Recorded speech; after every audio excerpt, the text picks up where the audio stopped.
Hello and नमस्कार दोस्तों। तो आज फिर से एक बार आपका इस यूट्यूब चैनल पर हार्दिक अभिनंदन एवं स्वागत है।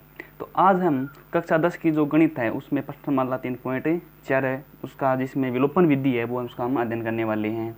ठीक है, तो उससे पहले हमने जो 2 प्रश्नावली वो पूरी कर चुके हैं और 3.3 तक भी अपन पूरी कर चुके हैं। तो आज हम विलोपन विधि का अध्ययन करेंगे। देखिए, पहले हमने प्रतिस्थापन विधि से हल किया था जो बीजरेखीय समीकरण युग्म था, और अब हम उसको विलोपन विधि से हल करेंगे। ठीक है, वो देखिए विलोपन विधि क्या होती है।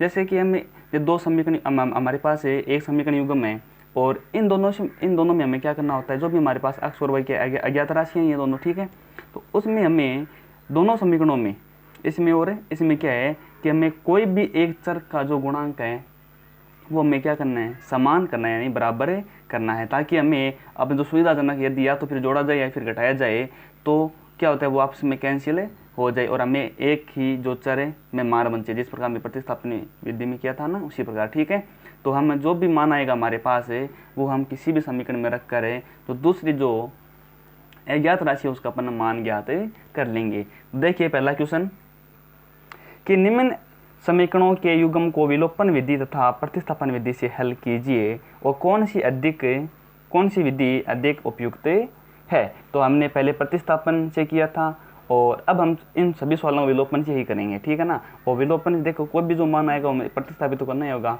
तभी उससे हमारा जो अलग मान था वो या फिर अक्ष का जो y का वो मान निकाला जाएगा। ठीक है, तो देखिए दोस्तों हमारे पास ये 2 समीकरण हैं, तो हमने क्वेश्चन नंबर 1 से वो समीकरण लिख लिए। अब देखिए कि हमें या तो हम अक्ष का जो गुणांक है वो इस समीकरण जो अक्ष का गुणांक उसके बराबर कर दे, या फिर y का गुणांक है यहाँ पे 3 है तो हम इसको देखो, यदि 2 के बराबर करना तो हम इस समीकरण को हम 2 से गुणा कर देंगे। ठीक है, यदि 3 के बराबर करना तो हम इस समीकरण को 3 से गुणा कर देंगे, जो भी यदि y का गुणांक बराबर करना है फिर अक्ष का गुणांक बराबर करना। ठीक है, तो मैं कर रहा हूँ इसको y का गुणांक वो बराबर कर रहा हूँ। ठीक है, तो यहाँ पे मेरे पास 3 है तो मैं यहाँ पर भी इसको 3 से गुणा कर दूंगा पूरा समीकरण को। ठीक है, तो देखिए समीकरण 1 को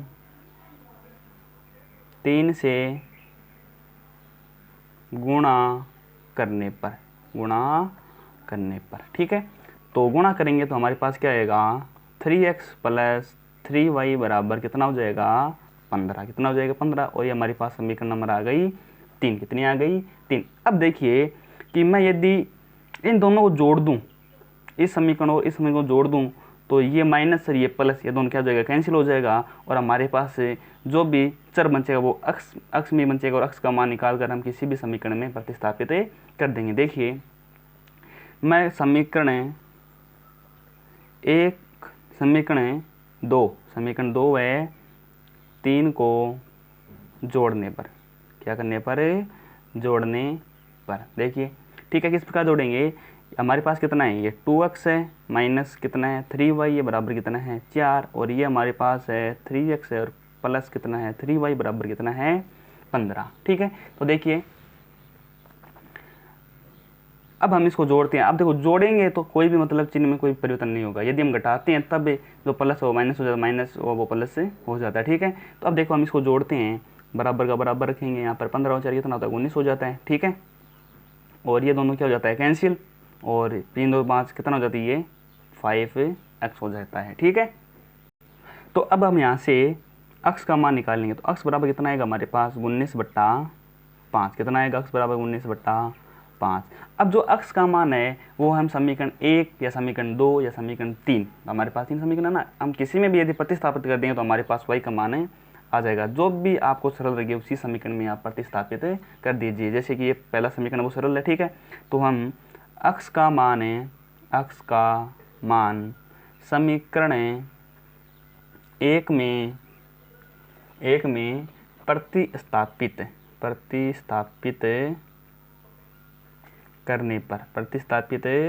करने पर ठीक है, तो देखिए किस प्रकार है प्रतिस्थापित किस प्रकार करेंगे अपन कि जहाँ जहाँ अक्ष है वहाँ पर 19/5 रख देंगे, तो यहाँ पर कितना है 19/5, फिर है y बराबर कितना है 5। तो y का हम यदि मान निकाल लेंगे तो इसका पक्षांतर करने पर कितना आ जाएगा 19 माइनस में।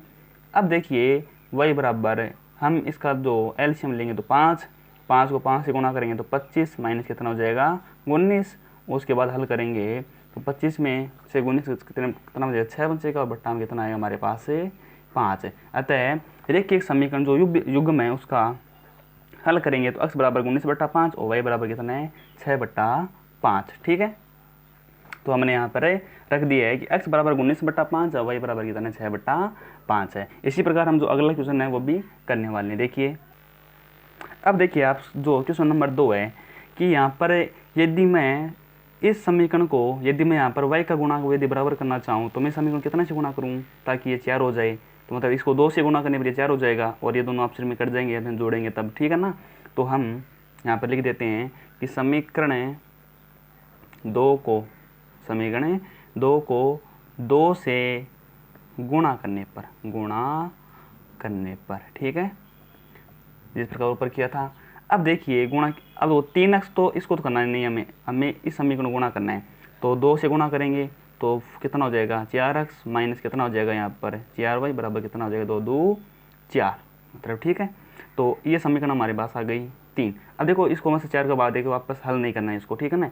हमें इसका गुणा बराबर करने के लिए हमने क्या किया था 2 से गुणा किया था। वैसे तो हम 4 का भाग दें तो मतलब x y वापस मतलब वही आ जाएगा, ठीक है ना। तो उससे हमारे को सब कोई फायदा नहीं होने वाला है।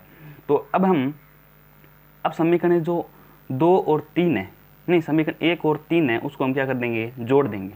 समीकरण 1 व 3 को जोड़ने पर, समीकरण 1 व 3 को जोड़ने पर वो किस प्रकार जोड़ेंगे देखिए कि 3x प्लस 4y बराबर कितना हमारे पास 10 है, ठीक है, और 4x माइनस 4y बराबर कितना हमारे पास 4। अब वो जोड़ेंगे तो जोड़ने पर कोई भी चिन्ह परिवर्तन नहीं होने वाला है। तो 10 और 4 कितना होता है हमारे पास 14 और ये दोनों क्या हो जाएंगे कैंसिल हो जाएंगे, ये प्लस और माइनस के दोनों बराबर है तो कैंसिल हो जाएंगे, ठीक है।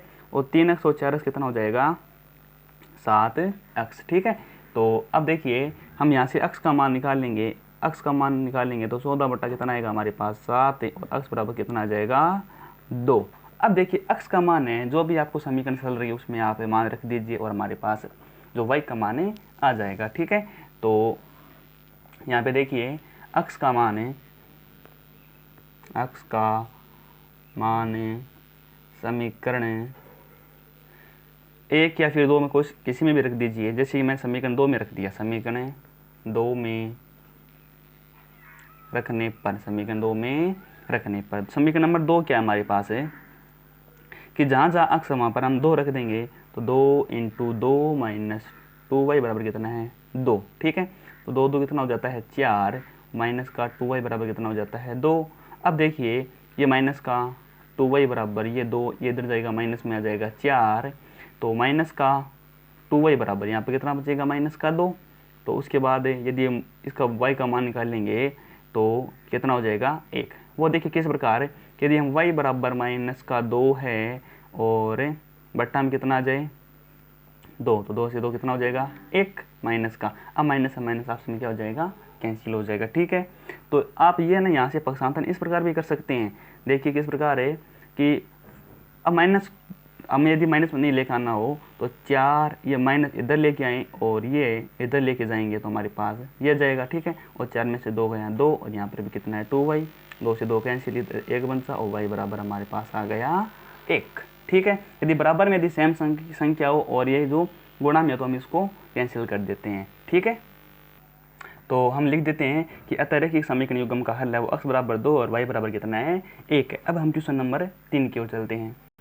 अब क्वेश्चन नंबर 3 हमारे पास इस प्रकार का है, -4 इधर आ रहा है तो हम देखो इसको थोड़ा सा हल कर लेते हैं कि 3x माइनस 5y बराबर कितना हो जाएगा, ये 4 इधर आ जाएगा, ठीक है। इसको समीकरण नंबर दे देते हैं हम 1 है और इसको यदि हम थोड़ा सा हल करें ये तो 9x ये माइनस इधर आएगा तो माइनस में 2y और बराबर में कितना है 7, पक्षांतर करके हम इसको थोड़ा सा सरल रूप में लिख लेते हैं, ठीक है। अब देखिए कि इन दोनों में हम किस तरह का गुणा यदि बराबर करें ताकि हमको करने में आसानी हो जाए, मतलब वो कट सके, ठीक है।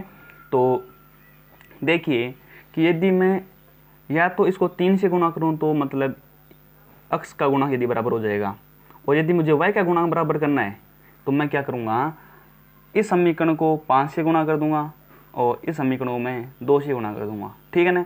तो अब अलग अलग गुणा करें, इससे अच्छा है कि हम इसको 3 से ही गुणा कर दे तो हमारे पास है जो अक्स का गुणा क्या हो जाएगा, बराबर हो जाएगा। ठीक है, तो मैं यहाँ पर लिख देता हूँ कि समीकरण 1 को 3 से गुणा करने पर, 3 से गुणा करने पर, ठीक है। देखो यदि हम गुणा करते हैं तो कोई फर्क नहीं पड़ता है। यदि देखो इसको हम देखो इस प्रकार गुणा करेंगे, इसको यहाँ 3 से गुणा करेंगे, इसको भी यहाँ से 3 से, तो 3 3 क्या हो जाएगा, कैंसिल हो जाएगा, तो कोई भी मतलब फर्क नहीं पड़ने वाला। ठीक है, लेकिन हमें गुणांक बराबर करने के लिए यानी हल करने के लिए हम इसको गुणा करते हैं। देखिए तो ये कितना हो जाता है, तो 3 को 3 से गुणा करेंगे तो कितना हो जाएगा 9x, और माइनस से 3 और 5 कितना हो जाता है 15y, बराबर कितना 4 3 12। इसको समीकरण नंबर दे दें हम 3। अब देखिए यहाँ पे 9x और 9x के आपस में बराबर है, तो अब देखिए यदि जोड़ेंगे तब तो मतलब ये कटने वाला नहीं है। यदि हम अब देखो यहाँ पे 7 और यहाँ पे 12 है, इसको देख लीजिए आप है, तो इस समीकरण में से इस समीकरण यदि हम घटा दें तो ये प्लस का ये माइनस का हो जाएगा। ठीक है, तो ये दोनों क्या हो जाएंगे, कैंसिल हो जाएंगे। ठीक है, तो मैं लिख देता हूँ समीकरण 3 में से 2 को घटाने पर, समीकरण 2 को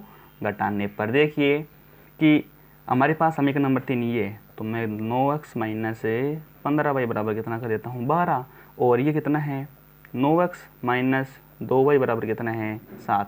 अब देखो घटाने पर लिखा था बात। अब देखो इसमें से यदि हम ये घटाएंगे माइनस करेंगे तो जहाँ प्लस है वहाँ पर माइनस हो जाएगा, जहाँ माइनस वहाँ पर क्या हो जाएगा प्लस, तो यहाँ पर माइनस है और ये माइनस का तो ये हो जाएगा प्लस का, ये माइनस, ये प्लस का तो ये क्या हो जाएगा माइनस का हो जाएगा। अब हमें जो ये चिन्ह है उसको काउंट नहीं करना है। देखिए कि 12 में से 7 घटाने में कितना बचता है 5, कितना बचता है 5। और अब आप देखिए कि ये प्लस का 9x से माइनस का 9x, ये तो दोनों क्या हो जाएगा कैंसिल हो जाएगा। ठीक है, अब यहाँ पे देखिए यहाँ पे कितना बचने वाला हमारे पास है, ये माइनस का 15y, ये प्लस का 2y है, तो माइनस का कितना बचेगा हमारे पास 13y, कितना बचेगा माइनस का 13y। अब इसको हम हल करेंगे तो y बराबर हमारे पास कितना आ जाएगा माइनस का 5/13, कितना आ जाएगा 5/13। ठीक है, अब जो y का मान है वो हम जो भी समीकरण में सरल के उसमें अपन मान रख देते हैं। तो देखिए कि y का मान है, y का मान समीकरण किस में रखें, हम रख देते हैं, देखिए थोड़ा सा कैंसिल हो जाए तो चलो किसी में भी रख देते हैं, हम रख देते हैं समीकरण नंबर 2 में, समीकरण 2 में रखने पर। ठीक है, तो हम समीकरण नंबर 2 क्या हमारे पास, जहाँ 9x माइनस 2 इंटू माइनस का 5/13 है, बराबर कितना है 7। ठीक है, तो ये 9x, इसको यदि हम हल करेंगे तो हमारे पास कितना आने वाला है माइनस माइनस कितना हो जाएगा प्लस, और 5 दूनी 10/13 बराबर कितना हो जाएगा 7। अब देखिए हम इसका क्या करें, लघुत्तम ले लें, तो लघुत्तम लेने पर क्या होगा, या फिर देखो इसमें क्या है कि हम 13 का है वो पूरे समीकरण को गुणा करा देते हैं। ठीक है, तो 13 को 9 से गुणा कराने पर कितना आता है, तो 117x। ठीक है, और प्लस में हमारे पास आता है 10, और बराबर में कितना हो जाता है 13 7 91, कितना हो जाता है 91। ठीक है, तो देखिए अब 117x बराबर है 91 माइनस कितना हो जाएगा 10, और 117x बराबर है 91 में से 10 घटाने में कितना बचेगा हमारे पास 81 बचने वाला है। तो x बराबर कितना हो जाएगा हमारे पास 81/117। अब देखो इसको हल करें तो हमारे पास ऐसी कौन सी जो पढ़ा है जिससे हम ये दोनों संख्या कट जाए, 9 से देखिए 9 9 में कितना हो जाता है 81, और 13/9 पर बोलने पर कितना हो जाता है 117, 13 9 में 117। तो x बराबर हमारे पास कितना आ जाएगा, x बराबर हमारे पास आएगा 9/13। तो हम यहाँ पर रख देंगे, तो हम यहाँ रख देते हैं कि 9/13 x का मान, और y का मान हमारे पास माइनस का 5/13। अब हम अगला क्वेश्चन करते हैं। तो अगला क्वेश्चन में हमारे पास जो समीकरण है इस प्रकार का है। ठीक है, तो अब इसको हम व्यापक रूप में लिख लेते हैं। देखो किस प्रकार लिखेंगे, पहले हम इसका क्या ले लेते हैं, लघुत्तम ले लेते हैं। तो देखिए इसका हम यदि लघुत्तम लें तो हमारे पास क्या आने वाला है, इसको यदि हम हल करें तो 2 3 का लघुत्तम आएगा 6। ठीक है, ये 6 आ जाएगा। ठीक है, फिर 2 के पढ़े में 6 कितनी बार 3 बार, 3 को 6 गुना करने पर हमारे पास आएगा 3x, और यहाँ पे कितना आ जाएगा 3 दूनी 6 और 2 2 4y बराबर है -1 है। अब इसको हम हल करेंगे तो हमारे पास आएगा 3x माइनस 4y और 6 को -1 से गुणा करने पर कितना आएगा हमारे पास -6। तो हम इसको समीकरण नंबर दे देते हैं 1, समीकरण नंबर दे देते हैं 3। ठीक है, इसको यदि हम थोड़ा सा हल करें, यहाँ पर हम लघुत्तम हमारे पास आएगा 3 को x से गुणा करने पर 3x माइनस और 3 को y से, ये तो एक बार हो जाएगा ना, यहाँ पर बचेगा y बराबर कितना है 3 है। अब इसको वज्र गुणा कर देते हैं तो 3x माइनस y बराबर 3 3 9, ये समीकरण नंबर दे दें इसको 4। ठीक है, अब देखिए समीकरण 3 और 4 को देखिए आप, यानी व्यापक रूप है समीकरण का। तो यहाँ पे देखिए कि हम किसका गुणांक यदि बराबर करें, देखो पहले से ये गुणा करिए, गुणांक बराबर x का गुणा कितना है बराबर है 3 3। तो अब देखिए आप इसमें से इस समीकरण को घटा दीजिए या फिर इसमें से इसको कोई से घटा दीजिए, किस प्रकार भी। ठीक है, तो मैं लिख देता हूँ समीकरण 4 में से समीकरण 3 को घटाने पर, समीकरण 4 में से 3 को घटाने पर समीकरण 4 में से समीकरण 3 को घटाने पर, तो समीकरण 4 कितनी है हमारे पास 3x माइनस y बराबर कितना है 9, और यहाँ पर है 3x माइनस 4y बराबर कितना -6। अब इसमें से घटा रही हैं तो जो घटाते हैं प्लस का जो वो माइनस का, माइनस का वो प्लस का, और माइनस का वो प्लस का चिन्ह हो जाएगा। ठीक है, तो ये दोनों तो हो गए कैंसिल। अब ये देखिए ये प्लस का 4y ये माइनस में, यहाँ पे कितना बचने वाला है 3y। ठीक है, और यहाँ पे क्या बचेगा 9 और 6, 9 और 6 कितना होता है यहाँ पर 15 हो जाता है, कितना हो जाता है 15। और यदि हम y का मान निकालेंगे तो 15 बटा हमारे पास आएगा 3, और y बराबर कितना होगा 3 9 5 15। ठीक है, तो y का मान आ गया 5। अब y का मान हम किसी भी समीकरण में रखकर इसको हल कर सकते हैं। ठीक है, तो मैं यहाँ पर लिख देता हूँ कि y का मान है समीकरण 3 में रखे हैं फिर 4 में, चलो ठीक है हम 4 में रख देते हैं, समीकरण 4 में रखने पर या फिर प्रतिस्थापित करने पर। ठीक है, तो देखिए तो हम यहाँ पर रख देंगे 3x माइनस 5 बराबर कितना है 9, तो 3x बराबर कितना हो जाएगा 9, और ये प्लस में हो जाएगा 5, तो 3x बराबर 9 और 5 कितना होता है 14, कितना होता है 14। और x बराबर कितना हो जाएगा 14/3, x बराबर 14/3। शायद हमारा ऊपर से थोड़ा क्या मिस्टेक हो गया, देखिए कहाँ पे मिस्टेक हुआ है।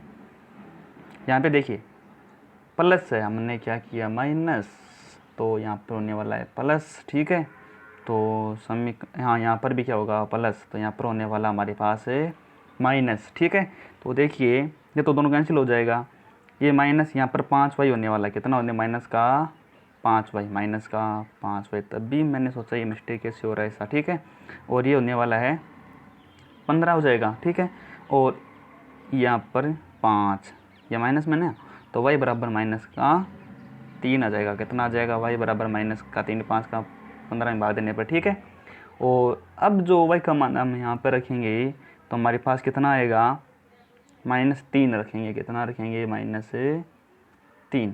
ठीक है, और पहले से माइनस है तो ये कितना हो जाएगा प्लस का 3 हो जाएगा, तो 3x यहाँ प्लस का 3 हो जाए तो हम प्लस का यहाँ पर क्या कर देंगे 3, यहाँ पर हम माइनस का 3 कर देंगे, हम कितना कर देंगे प्लस का हो जाएगा, इधर आएगा तो माइनस में होने वाला है, तो 9 में से 3 बचेगा, कितना बचेगा 6 बचेगा, और तो 6/3 बराबर हमारे पास आने वाला है 2। ठीक है, वो थोड़ा सा मिस्टेक हो गया, इसके लिए सॉरी। x बराबर है 2, तो रैखिक समीकरण युग्म का हल है वो x बराबर 2 और y बराबर कितना -3 है। अब हम क्वेश्चन नंबर जो 2 है हमें समीकरण बनाना है और उसको हल करना है, वो देखिए क्वेश्चन नंबर 2 किस प्रकार का है। अब हमारे पास क्वेश्चन नंबर 2 ये है कि निम्न समस्याओं में रैखिक समीकरणों के युग्म बनाइए। समस्या तो है ही है, ठीक है, अब इसको हल करना है और उनके हल यदि उनका अस्तित्व हो तो विलोपन विधि से ज्ञात कीजिए। ठीक है, वो देखिए हम किस प्रकार ज्ञात करने वाले हैं कि पहला क्वेश्चन है कि यदि हम अंश में 1 जोड़ दें और हर में 1 घटा दें। अब ना तो हमें अंश का पता ना हो, हमें हर का पता है, तो हम अंश मान लेंगे x y मान लेंगे और हर वाली y मान लेंगे, तो भिन्न 1 में बदल जाती है। जो भी हमारी x बटा y है वो कितना हो जाएगा 1 में बदल जाती है। यदि हर में 1 जोड़ दें तो यह 1/2 हो जाती है, तो वह भिन्न क्या है। ठीक है, वो देखिए हम किस प्रकार बनाते हैं क्वेश्चन को। तो हम यहाँ पर लिख देते हैं कि माना अंश तो हमारे पास x और हर है हमारे पास y, अतः भिन्न हमारे पास क्या होगी x बटा y। कितना होगा x बटा y। अब देखिए प्रश्नानुसार हम लिखेंगे, प्रश्नानुसार क्या करने वाले हैं कि यदि भिन्न में कि अंश में एक जोड़ देता हर में एक घटा दें, तो अंश में यदि एक जोड़ दें और हर में से यदि हम एक घटा दें तो भिन्न एक में बदल जाती है। किस में बदल जाती है? एक, मतलब एक के नीचे हम एक रख सकते हैं। ठीक है, तो इसको हम हल करेंगे तो हमारे पास क्या आने वाला है, तो चलो ठीक है यहाँ पे हम हल कर देते हैं इसको। तो x + 1 बराबर y - 1, तो x - y बराबर ये इधर जाएगा तो माइनस हमारे पास आएगा 2। इसको समीकरण नंबर दे देते हैं हम 1। अगली बात हमारे पास ये है कि यदि हर में एक जोड़ दें, अंश में कुछ नहीं जोड़ना है, हर में एक जोड़ दें तो हमारे पास ये भिन्न क्या हो जाती है 1/2 हो जाती है। ठीक है, तो हम यहाँ पर रख देते हैं सेकेंड शर्त हमारी कि यदि हर में एक जोड़ दें तो x बटा y + 1, तो हर में एक जोड़ दें तो ये 1/2 हो जाती है। अब इसको हल करें तो y + 1 बराबर 2x, और इसको यदि हम थोड़ा सा हल कर लें तो 2x - y बराबर कितना हो जाएगा 1। कितना हो जाएगा 1। ये आपको पसंद समझ में आ गया। ठीक है, तो अब हम इन दोनों को हल करते हैं। देखिए कि ये दोनों गुणांक सेम ही तो है, इसका भी एक और इसका भी, y का मतलब एक ही होता है। तो हम क्या करेंगे कि इसमें से इसको घटा देते हैं, इसमें से इसको क्या कर देते हैं घटा देते, जोड़ेंगे तब तो मतलब ये कैंसिल नहीं होगा, घटाना ही होगा। ठीक है, तो हम समीकरण है एक में से समीकरण 2 को घटाने पर, समीकरण 2 को घटाने पर देखिए कि x - y बराबर तो हमारे पास -2 है, तो 2x - y बराबर कितना हो जाएगा 1। तो इसमें से घटाएंगे तो यहाँ माइनस हो जाएगा, यहाँ पर क्या हो जाएगा प्लस, और यहाँ पर क्या हो जाएगा माइनस। ये तो देखो दोनों कैंसिल हो जाएगा। यहाँ पर क्या बचेगा x और -2x, तो कितना बचने वाला -x बराबर कितना बचेगा, ये -3 है। कितना हो जाएगा -3, -2, -1, -3, तो x बराबर हमारे पास आने वाला है 3। कितना आएगा x बराबर हमारे पास है 3। ठीक है, अब x का मान है हम किसी भी समीकरण में रखकर y का मान ज्ञात कर सकते हैं। तो हम यहाँ पर रख देते हैं कि y x का मान है, x का मान है समीकरण, x का मान है समीकरण 1 में रखने पर, 1 में रखने पर। ठीक है, वो देखिए तो हम क्या करेंगे x का मान यहाँ पर रख देंगे, तो यहाँ पर कितना है 3 - y बराबर -2। तो इसको हम हल करेंगे तो -y बराबर -2 -3, तो -y बराबर -5, और y बराबर कितना हो जाएगा 5। y बराबर कितना आएगा 5। ठीक है, तो अब हमने जो भिन्न है अतः हम लिख देंगे, अतः भिन्न है वो क्या होगी हमारे पास है x बटा y थी, x का मान 3 है और y का मान कितना है 5। कितना है 5, हमारे पास भिन्न होगी 3/5। अब हम अगला क्वेश्चन करेंगे। अगले क्वेश्चन में बताया गया है कि 5 वर्ष पूर्व नूरी की आयु सोनू की आयु की 3 गुनी थी। ठीक है, और 10 वर्ष पश्चात नूरी की आयु सोनू की आयु की 2 गुनी हो जाएगी। तो नूरी और सोनू की आयु कितनी, हमें 2 कंडीशन दी गई है। एक तो क्या है कि 10 वर्ष पश्चात यानी बाद में, और एक है हमारे पास 5 वर्ष पूर्व यानी 5 साल पहले। तो हमें उनकी जो वर्तमान आयु है वो बतानी है। हमें एक के मान लेते हैं x और दूसरे के मान लेते हैं y, उस प्रकार हम मान के करते हैं। ठीक है, तो हम यहाँ पर मान लेते हैं, माना जो नूरी की आयु हमारे पास है x वर्ष है। कितनी है x वर्ष है नूर की वर्तमान आयु। ठीक है, और सोनू की वर्तमान आयु हमारे पास है y वर्ष। कितनी है y वर्ष। अब हम प्रश्नानुसार बोलते हैं, प्रश्नानुसार। ठीक है, प्रश्नानुसार हमारे प्रश्न में क्या कहा गया, यानी बुक है वो आपके पास रखनी है और उसमें आपको देख के करना है कि 5 वर्ष पूर्व है, तो हम यहाँ रख देंगे 5 वर्ष पूर्व है। 5 वर्ष पूर्व है हमारे पास क्या बात है कि जो नूरी की आयु है, जो नूरी की आयु कितनी है x है, जो x है वो सोनू की आयु की 3 गुनी थी। सोनू की आयु की कितनी गुनी थी भाई, सोनू की आयु ये है और कितनी गुनी है इसकी 3 गुनी है। तो हम इसको समीकरण में दे देते हैं 1। कितना दे देते हैं 1, ठीक है। अरे नहीं नहीं नहीं यार, ऐसे नहीं है, 5 वर्ष पूर्व है, तो 5 वर्ष पूर्व पहले देखो हम इसकी आयु तो निकालनी होगी ना। 5 वर्ष पूर्व है, हम लिखेंगे कि नूरी की आयु कितनी है, नूरी की आयु कितनी हो जाएगी, x माइनस 5 वर्ष, ठीक है ना। सॉरी वो थोड़ी सी गलत मिस्टेक हो गई। और जो सोनू की आयु है वो कितनी हो जाएगी, y माइनस 5 वर्ष, ठीक है ना। हाँ, अब हमें ज्ञात करना है कि 5 वर्ष पहले, तो 5 वर्ष पहले इनकी आयु ये थी, तो मैंने तो वहाँ पर सीधा ही जो वर्तमान आयु वही कर दी थी, है ना। वो शायद तो ऐसी गलत है, इस प्रकार करना है।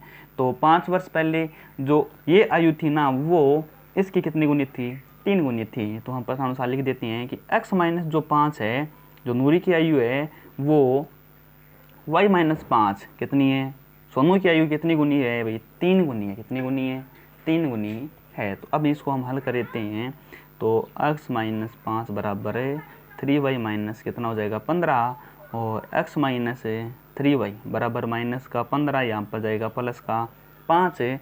और इसको यदि हम थोड़ा सा और हल करें तो हमारे पास आने वाला है x माइनस 3y बराबर है माइनस में 10। इसको समीकरण नंबर दे देते हैं हम 1। कितना दे देते हैं, 1, ठीक है।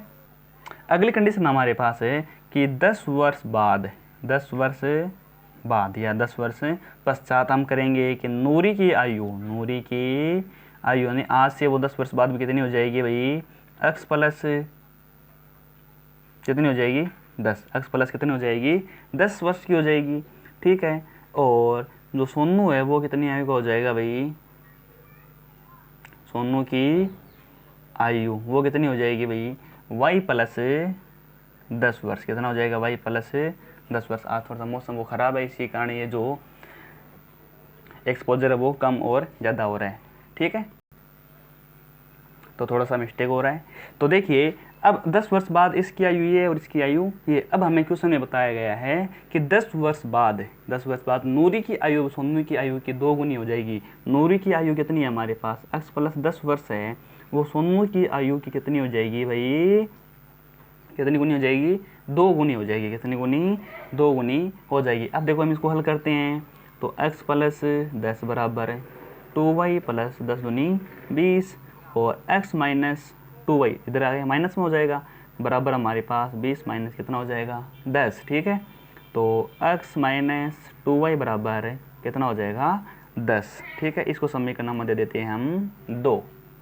तो यहाँ देखिए x का गुणांक भी 1 है, y का गुणा और यहाँ पर भी x का गुणांक कितना है 1 है। तो अब हम क्या करेंगे, इन समीकरण इसमें से ये घटा देंगे, या फिर इसमें से ये कोई से में से हम घटा के करने वाले, ठीक है।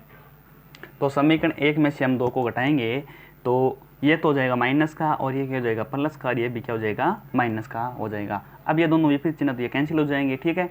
अब देखिए माइनस का 3y है और यहाँ पे कितना है प्लस का 2y है, तो क्या बचेगा माइनस का y बचेगा, जो भी मतलब ज़्यादा उसी का वो चिन्ह के साथ आता है। तो यहाँ माइनस 10 कितना हो जाएगा माइनस का 20, तो y बराबर कितना हो जाएगा 20, यानी इधर भी माइनस इधर भी माइनस, तो माइनस माइनस कैंसिल हो जाएगा, तो क्या हो जाएगा प्लस। अब देखिए y का मान हम किसी भी समीकरण में रख कर, या तो हम इसमें रख दें या फिर इसमें रख दें, तो हमारे पास x का मान आ जाएगा, ठीक है। तो y का मान समीकरण 1 में रखने पर, समीकरण 1 में रखने पर, ठीक है। तो y का मान हम यहाँ पर रखेंगे, तो x माइनस 3 और यहाँ पर है 20 बराबर माइनस है 10, तो x बराबर हमारे पास कितना हो जाएगा माइनस का 10, ये कितना हो जाएगा 60, और इधर जाएगा प्लस में हो जाएगा 60, तो x बराबर हमारे पास कितना आ जाएगा 50। कितना आएगा 50, ठीक है। तो हम यहाँ पर कह देंगे कि जो नूरी की आयु है, जो नूरी की वर्तमान आयु कितनी है हमारे पास, x थी ना, x बराबर कितना 50, तो वो तो है 50 वर्ष है। और सोनू की आयु कितनी है भैया बे, वो है 20 वर्ष। कितनी है 20 वर्ष, ठीक है। तो अब हम अगला क्वेश्चन करते हैं, बहुत ही इंपॉर्टेंट क्वेश्चन है कि 2 अंकों की संख्या के अंकों का योग तो हमारे पास 9 है, यानी 2 अंकों की संख्या, कोई भी 2 अंकों की संख्या उसका 9 हमारे जो योग है वो कितना है 9 है।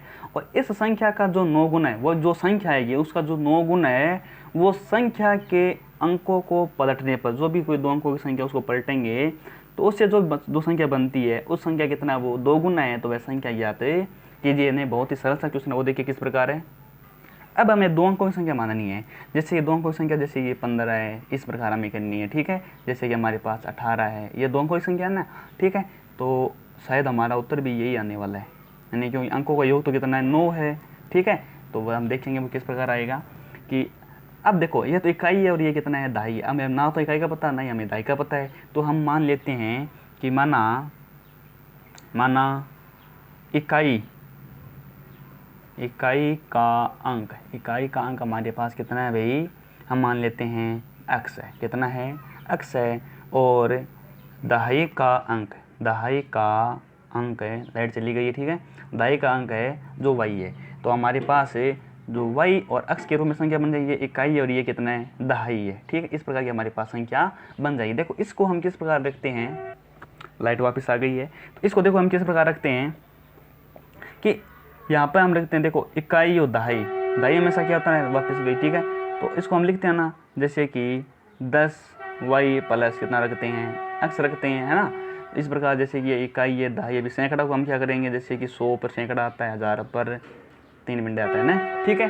तो हम इसको, तो अब देखिए कि ये जो संख्या है वो किस प्रकार बनने वाली है, तो हम यहाँ पर लिख देते हैं, अतः जो भी संख्या बनने वाली है, अतः अभिष्ट संख्या हमारे पास क्या बनेगी, कितनी बनेगी, देखो दाई है ना, दाई पर ये है, तो हम इसको लिखेंगे 10x और इकाई का अंक y, यानी इसको हम जोड़ के लिखेंगे, तो हमारे पास इस प्रकार की संख्या आने वाली। जैसे हम लिखते हैं ना, जैसे कि 15 है, 15 को हम किस प्रकार लिखते हैं, 15 यानी 10 प्लस 5, ये तो इकाई है और ये कितना है, दाई, इन दोनों को जोड़ते हैं तो हमारे पास कितना आता है, 15 आता है, ठीक है। इसी प्रकार हमने ये लिखा है। अब देखो हमें क्वेश्चन में बताया गया है कि दो अंकों की संख्या के अंकों का योग कितना है, 9 है, कितना है, 9 है। और अब देखो यहाँ से तो हमारे पास कितनी अभिष्ट संख्या ये आ गई, ठीक है। तो हमारी पहली शर्त है कि अंकों का योग कितना है, हम यहाँ पर लिख देते हैं प्रश्नानुसार कि अंकों का योग कितना है, वो पहला अंक हमारे पास x है, दूसरा हमारे पास कितना y, इन दोनों का योग कितना है, 9। तो इसको समीकरण हम दे देते हैं हम 1। अब हमें बताया गया है कि यदि इन अंकों को पलटा जाए, अब देखो x y के रूप जो हमारे पास y और x के रूप की जो संख्या थी भाई, ठीक है। अब ये अंक है वो पलटे जाएंगे, यानी x इधर आएगा और y इधर आएगा, तो x y के रूप का हो जाएगा। अब x y का जो भी संख्या बनेगी वो किस प्रकार बनेगी, हमारे पास 10x प्लस y के रूप की बनेगी, ठीक है। तो अब हम यहाँ पर रख देते हैं कि अंकों को पलटने पर बनी संख्या वो किस प्रकार बनेगी, कि संख्या किस प्रकार बनने वाली है, संख्या हमारे पास जो x और y के रूप में आने वाली है, इसको हम किस प्रकार रखेंगे कि 10x प्लस y के रूप में हमारे पास संख्या आ जाएगी, ठीक है। तो अब हमारे पास दूसरी वो शर्त है, प्रश्नानुसार हमने जो लिखा ही हुआ है, ठीक है, कि जो पहली जो संख्या थी, जो हमारे पास है कि इस संख्या जो ने अंकों का 9 है और इस संख्या का जो 9 गुना है, जो संख्या हमारे पास क्या थी, जो हमारे पास x और y थी, इनका योग 9 है। और इस संख्या को हम इस प्रकार लिखें कि इसका जो 9 गुना है, इस संख्या का 9 गुना है, वो संख्या के अंकों को पलटने से बनी, संख्या के जो अंक उनको पलटने पर कौन सी संख्या बनी, ये बनी, उनके 2 गुने के क्या है, बराबर है। देखिए इसको थोड़ा हमने क्या लिख दिया भाई, x और y लिखा था ना, तो अरे y x लिखना है, यहाँ पर क्या रखना है, y x नहीं, ये तो मतलब सेम ही हो जाएगी ना। तो 10y प्लस कितना हो जाएगा, x, 10 यहाँ पर y x लिखना है, ठीक है, 10y प्लस x, ठीक है। अब देखिए कि ये जो संख्या है, इसका जो 9 गुना है वो किसके बराबर है, इस संख्या के 2 गुने के बराबर है। तो हम यहाँ पर लिख देते हैं प्रश्नानुसार क्या करते हैं कि 9 गुणा 10x प्लस y है, वो 2 गुणा और 10y प्लस x के बराबर है, ठीक है। अब देखो हम इसको हल करते हैं। अरे यार यहाँ पे थोड़ा सा वो क्या मिस्टेक है, जैसे कि हमने क्या माना था, इकाई अंक x है, दाई का अंक y है, तो अभिष्ट संख्या, अच्छा x ये और y ये है, तो 10y प्लस x के रूप की बनेगी। तो हाँ 10y यहाँ पे करना है और x यहाँ पे करना है, ठीक है। तो इसको हमें पलटेंगे तो हमारे पास xy के रूप की बनेगी, तो यहाँ पे सही था 10x और प्लस कितना है वाई। इस संख्या मतलब ये इस प्रकार है 10x प्लस कितना है वाई है। ठीक है, तो देखिए इसको हम हल करते हैं। यहाँ पे 10y करना है और यहाँ पे क्या करना है x करना है, और यहाँ पर x करना है और यहाँ पर क्या करना है हमें y करना है। ठीक है, तो अब देखो इसको हल करते हैं। 9 को 10 से गुणा करेंगे कितना आएगा हमारे पास 90y, फिर हमारे पास आएगा 9x, और इसको करेंगे तो 20x। ठीक है, और इसको अंदर गुणा करेंगे तो कितना आ जाएगा प्लस का 2y।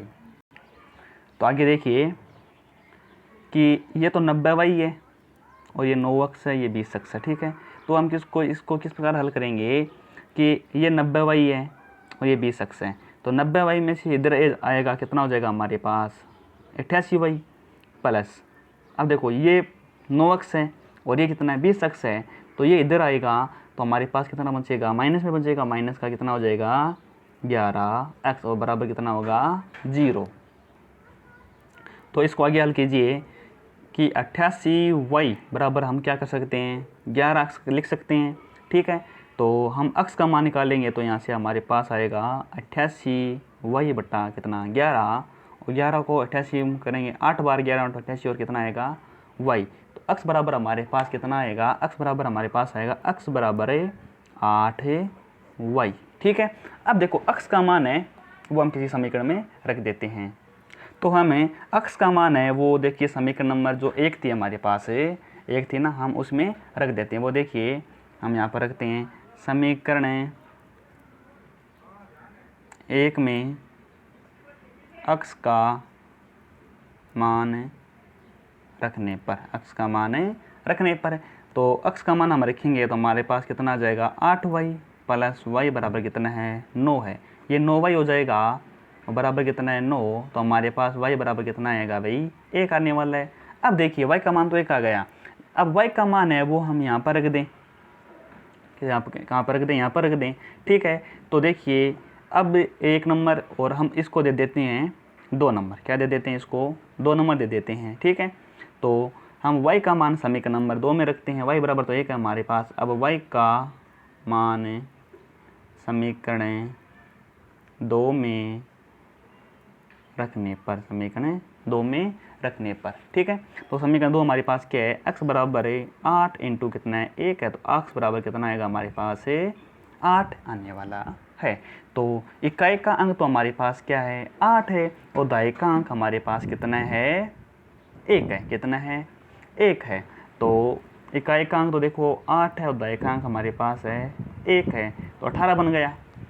अब देखो मैंने 18 शायद लिखा था ऊपर, अब देखो आपको थोड़े से ऊपर मिस्टेक हुई तो मैं वापस समझा देता हूँ। जैसे कि मैंने भाई इकाई का अंक मान लिया x, दाई का अंक मान लिया y, तो अब देखो ये 18 को हम किस प्रकार रखते हैं 10 प्लस 8 रखते हैं ना, तो ये तो अंक है x और ये हमारे पास है y। ठीक है, तो y हम इसको किस प्रकार रखेंगे कि 10y प्लस x के रूप में रखेंगे। ठीक है, और इसको पलटेंगे तो क्या बनेगा 81 बनेगा, क्या बनने वाला है 81। 81 को हम किस प्रकार रखेंगे देखिए, तो ये एक्स वाई एक्स था तो हम लिखेंगे एक्स वाई, तो एक्स वाई को हम किस प्रकार लिखेंगे कि 10x प्लस वाई, कितना रखेंगे अपन 10x प्लस वाई के रूप में लिखेंगे। ठीक है, तो देखिए हमारे पास 18 आया, कितना आया था 18 आया था। अब देखिए हमें एक कंडीशन बताई गई थी कि इसका जो पहली संख्या 18 है और दूसरी संख्या है वो कितना है 2 गुना है। ठीक है ना, इसका जो 9 गुना है, इसका 9 गुना है, वो इसको पलटने पर कितना बनता है 81। इसका क्या है 2 गुना है, इसको यदि गुणा किया जाए तो 18 नंबर कितना है 162 है, 81 को 2 से गुणा किया जाए तो 162 ही आने वाला है। तो ये आपको समझ में आ गया होगा। ठीक है, तो अब हम अगला क्वेश्चन करते हैं। अगला क्वेश्चन हमारे पास है कि मीना 2000 रुपये निकालने के लिए एक बैंक गई, कितना रुपया भाई 2000 रुपया। उसने खंजाची से ने जो हम पे पैसा देता है से 50 रुपये तथा 100 रुपये के नोट देने के लिए कहा। ठीक है, और मीना ने कुल 25 नोट प्राप्त किए, कुल तो किए 25 नोट प्राप्त किए और 50 रुपये और 100 रुपये के नोट थे। ठीक है, तो ज्ञात कीजिए उसने 50 रुपये और 100 रुपये के नोट कितने नोट प्राप्त किए। ठीक है, हमें तो पता ही नहीं है भाई उसने 50 के कितने नोट प्राप्त किए, 100 के कितने किए, तो हमने मान लिया भाई 50 रुपये के नोट है एक्स प्राप्त किए, 100 रुपये के नोट है वाई प्राप्त किए। ठीक है, तो हम मान लेते हैं कि माना 50 रुपये वाले नोटों की संख्या संख्या हमें पता नहीं वो कितनी नोट है भाई, हमने मान लिया x कितनी है, x है। तो और 100 रुपये वाले, अब देखिए 50 रुपये वाले नोटों की संख्या x है और 100 रुपये वाले नोटों की संख्या हमने मान ली भाई y है। कितनी है हमारे पास y है, ठीक है। और कुल नोट है, प्रश्नानुसार जो भी कुल नोट है वो हमारे पास कितनी है भाई, 25 नोट है। कितने नोट हैं, 25 नोट है। तो हम इसको किस प्रकार रखेंगे कि अब कुल नोट 25 है, तो हम इसको इस प्रकार लिख सकते हैं कि x प्लस वाई बराबर कितने नोट है भाई, 25 है। इसको हम समीकरण नंबर दे देते हैं 1। और हमें एक बात और दी गई है कि अब आप देखिए कि 50 रुपये वाले नोटों की संख्या कितनी है, x है। कितनी है, x है। तो टोटल रुपए कितने हो जाएंगे, यदि हमें जैसे हमने मान लिया भैया मेरे पास 20 के नोट 5 है। कितने हैं, 5। यदि मैं 20 को यदि 5 से गुणा करूँ तो कितना आएगा मेरे पास 100 रुपये आएगा। कितना आएगा, 100 रुपये आएगा। यदि 5 नोट है और 20 के अंदर इसको गुणा करने पर 100 आ जाएगा, तो हमारे पास 50 वाले तो देख कितने नोट है, 20 रुपये के नोट, उसी प्रकार हमारे 50 रुपये के नोट है और हमारे पास उनकी संख्या कितनी है, अक्सर यहाँ पर कितनी थी, 5 है। यदि हम इसको गुणा कर दे तो हमारे पास मूल्य आ जाएगा। तो मैं यहाँ पर रख देता हूँ 50 रुपये वाले नोटों का मूल्य, यानी 50 रुपये वाले नोटों का मूल्य कितना होएगा हमारे पास 50x, मतलब ये 50x रुपये हो जाएगा पूरा, ठीक है। ये तो संख्या थी, ये हमारे पास रुपये हैं। और इसी प्रकार 100 रुपये वाले नोटों का मूल्य हमारे पास कितना हो जाएगा, 100 रुपये। लेकिन अब देखो ये तो हमारे अनुसार है और प्रश्न हमें क्या बोल रहा है कि वो कितने रुपए थे, टोटल 2000 रुपये थे। कितने थे, टोटल 2000 रुपये थे। तो देखिए, तो हम यहाँ पर रखते हैं कि प्रश्नानुसार है कि ये जो रुपए थे वो कितने के बराबर हैं, 2000 रुपये के बराबर है। तो हम यहाँ पर लिख देंगे 50x प्लस 100y बराबर कितना रुपये है भाई, 2000 रुपये। ये भी रुपये है, ये भी रुपये के बराबर है। तो इसको हम थोड़ा सा हल करेंगे तो यहाँ से क्या कॉमन आ रहा है, 50 कॉमन आ रहा है। तो यदि हम 50 के इसके अंदर भाग देते हैं तो यहाँ पर क्या कितना बचेगा, x प्लस और यहाँ पर कितना बचेगा 2y, कितना बचेगा 2। यदि हम 50 कॉमन ले लें यहाँ पे कितना है 2000 है। तो x प्लस 2y बराबर इसका इसके अंदर भाग दे देंगे, 0 से 0 कैंसिल हो जाएगा और 500 कितना होता है 20 और इतना हो जाएगा 0। कितना हो जाएगा 0, जैसे इस प्रकार है 50 का भाग देंगे तो इसको ये कैंसिल हो जाएगा, 500 कितना होता है 20 और 0 यहाँ पर उतर जाएगा तो कितना हो जाएगा 40। इसको हम समीकरण नंबर देते हैं 2। अब हम समीकरण 1 और 2 को क्या करते हैं, हल करेंगे और हल करने पर हमारे पास x और y का मान निकल के आ जाएगा। फिर हम x और y को मतलब जो भी नोटों की संख्या है हम उसको बता देंगे, ठीक है। तो देखिए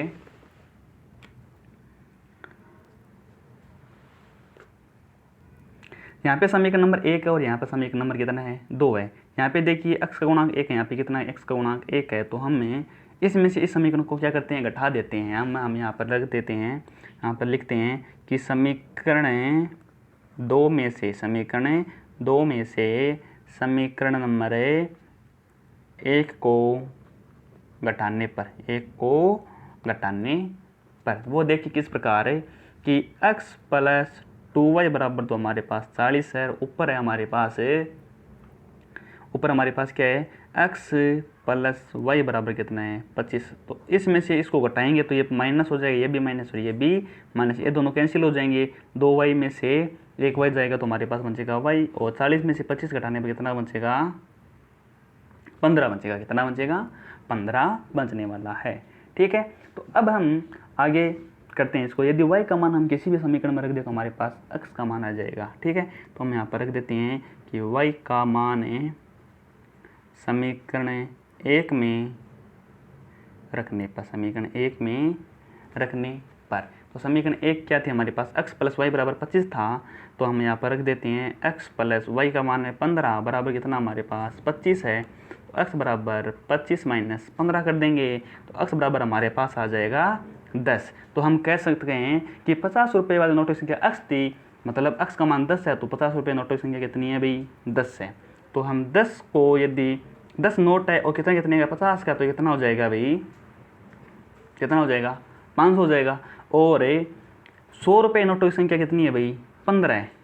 100 का तो नोट है और और 15 नोट है पूरे, ठीक है।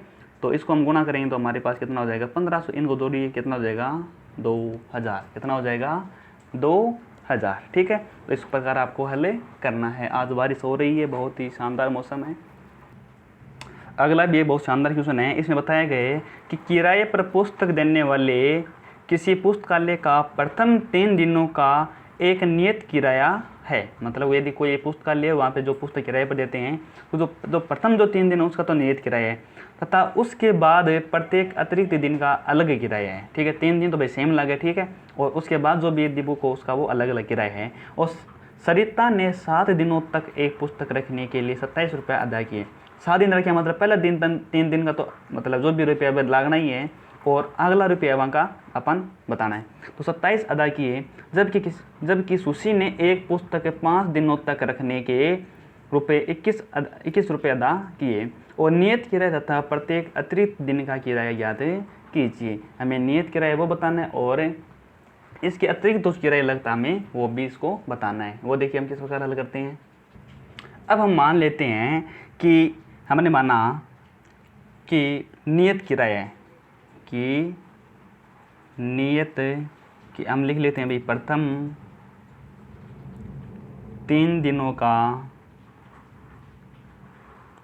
नियत किराया कितना है x रुपये है भाई, कितना रुपये है x रुपये है, और अतिरिक्त दिन का किराया हमारे पास कितना है, हमने मान लिया भाई y रुपये, कितना है y रुपया है, ठीक है। तो हमें क्वेश्चन में बताया गया है कि सरिता ने 7 दिनों तक एक पुस्तक रखने के लिए 27 रुपये अदा किए। तो हम प्रश्नानुसार कहते हैं, देखिए कि 7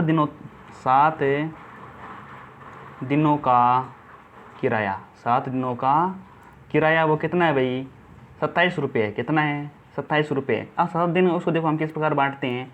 देखिए पहले 3 दिन है, 3 दिन का कितना रुपये हो जाएगा हमारे पास 3x, यानी एक दिन का जो नियत है वो तो है ही, ठीक है।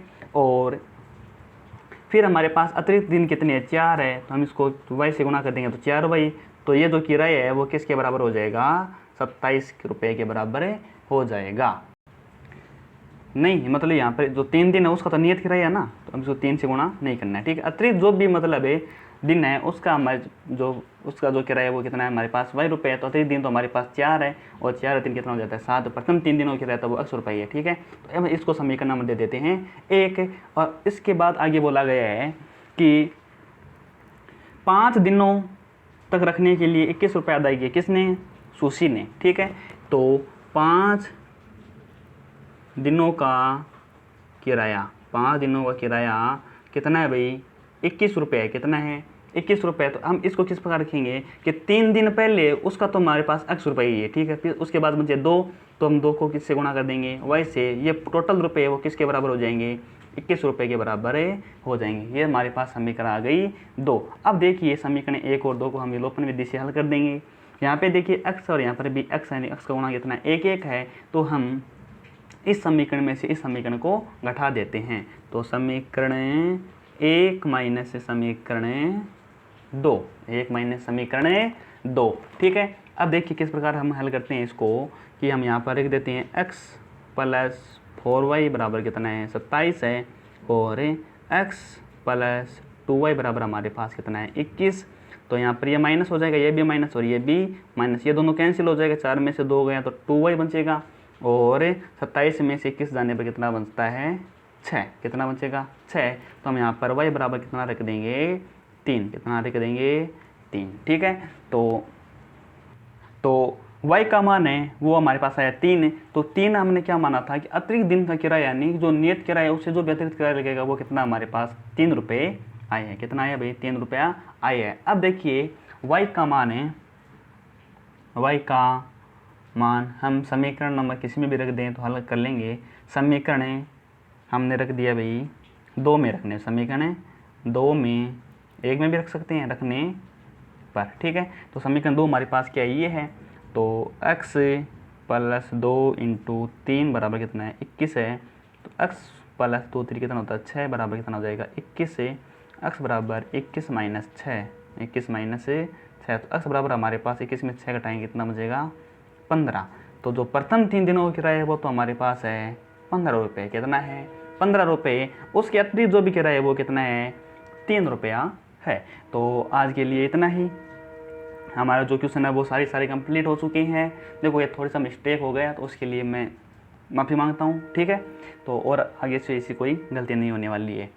अब देखिए हम अगला जो अध्याय है उसमें हम वज्र गुणन विधि का अध्ययन करेंगे, ठीक है। तो अब आज हम इसी को विराम देते हैं यहाँ पर। और जो भी क्वेश्चन है वो आपको यदि समझ में ना आया हो तो मुझे कमेंट करके ज़रूर बताना। मैं आपको वो क्वेश्चन है वो वापस से समझाने की पूरी कोशिश करूँगा, ठीक है। आज के लिए इतना ही, धन्यवाद।